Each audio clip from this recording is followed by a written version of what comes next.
আসসালামু আলাইকুম বন্ধুরা। কেসরিনা কিচেন উইথ ব্লগসে আসার জন্য আপনাদেরকে অসংখ্য ধন্যবাদ। বন্ধুরা, আজ আমি বানাবো কাঁচা আমের মিঠা আচার। তার জন্য যে যে উপকরণগুলো লাগবে সেগুলো আমি নিয়ে নিয়েছি। প্রথমেই আমি একটা কড়াই নিয়ে নিলাম। কড়াইটা গরম করতে দিয়ে দিলাম। গরম হয়ে গেছে। এরপরে আমি কড়াইয়ের মধ্যে দিয়ে দিলাম সাদা তেল। তেলটা গরম হবার পর তেলের মধ্যে দিয়ে দেব শুকনো লঙ্কা। আমি লঙ্কাগুলো কেটে নিলাম। শুকনো লঙ্কাগুলো দিয়ে দিলাম। হালকা নাড়াচাড়া করে একটু লাল করে নেব। এরপরে তেজপাতাগুলো দিয়ে দিচ্ছি তেলের মধ্যে। 5 ফোড়ন দিয়ে দিলাম তেলের মধ্যে। কালো জিরে, রসুনকে থেতো করে দিয়ে দিলাম। এরপরে সবগুলো নাড়াচাড়া করে হালকা ভেজে নিচ্ছি।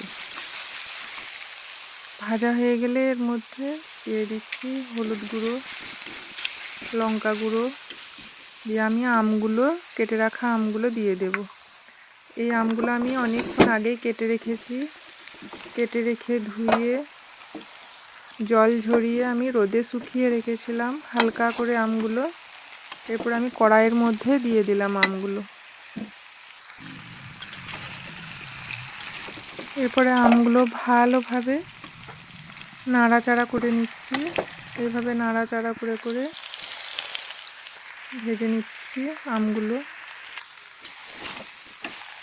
এরপরে এই আমগুলোর মধ্যে আমি চিনিটা দিয়ে দেব, তাহলে ভালোভাবে সেদ্ধ হবে আমগুলো, না হলে আমগুলো শুকানো শুকানো লাগছে। নুনটা দিয়ে দিলাম। এরপরে পরিমাণ মতো যেটা লাগবে, মিঠা আচার বানাচ্ছি অল্প নুন দিয়েছি। এরপরে আমি চিনিটা দিয়ে দিলাম, হাফ দিলাম। কিছুক্ষণ নাড়াচাড়া করে আবার হাফ দিয়ে দেব।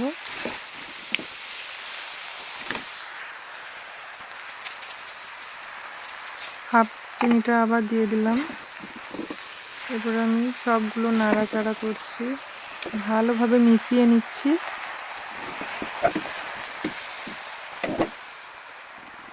চিনিগুলো গলতে একটু টাইম লাগছিল, তাই বলে অল্প জল দিয়ে দিলাম। চিনিগুলো তাহলে তাড়াতাড়ি গলে যাবে। দেখুন বন্ধুরা, চিনিগুলো জল দেওয়ার পর তাড়াতাড়ি গলতে স্টার্ট করে দিয়েছে।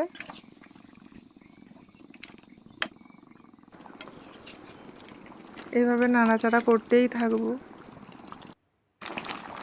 ভালোভাবে সেদ্ধ করে করে আমের আচারটা বানাতে হবে।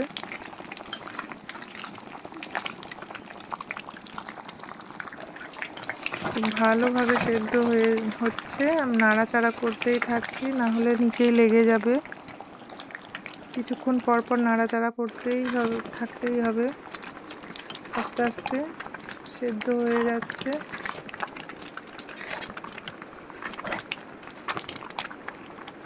লেগে যাবার ভয় থাকবে, সব সময় নাড়াচাড়া করতেই হবে। এই মুহূর্তটা একটু গাঢ় ভাব চলে এসেছে আচারটার মধ্যে। এইভাবে কিছুক্ষণ আবার ফুটিয়ে নেব, নাড়াচাড়া করতেই থাকবো।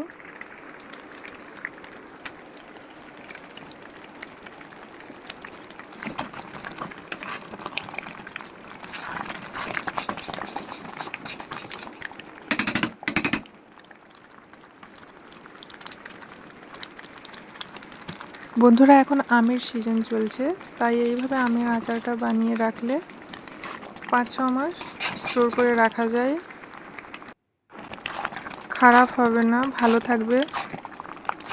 মাঝে মাঝে রোদে দিতে হবে, তাহলে আচারটা খুব সুন্দর থাকে। এইভাবে নাড়াচাড়া করে করে করে আচারটা বানিয়ে নিচ্ছি। যত ঘন হবে আচারটা খেতে তত ভালো লাগবে। ঘন হয়েই এসেছে বন্ধুরা, দেখুন রেডি হয়ে গেছে, খুব সুন্দর হয়েছে। পুরো আমি ঠান্ডা করে নিয়েছি। ঠান্ডা করার পর আমি একটা জারের মধ্যে ভরে দিচ্ছি। আচারটা কাঁচের জারের মধ্যে ভরে নিচ্ছি। আমি এই জারের মধ্যেই স্টোর করে রাখবো। তো বন্ধুরা, আমার রেসিপিটা কেমন লাগলো?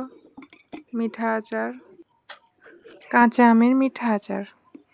আমার ভিডিওটা যদি আপনাদের ভালো লাগে তাহলে অবশ্যই একটা লাইক করবেন, সাবস্ক্রাইব করবেন, পাশে থাকবেন বন্ধুরা।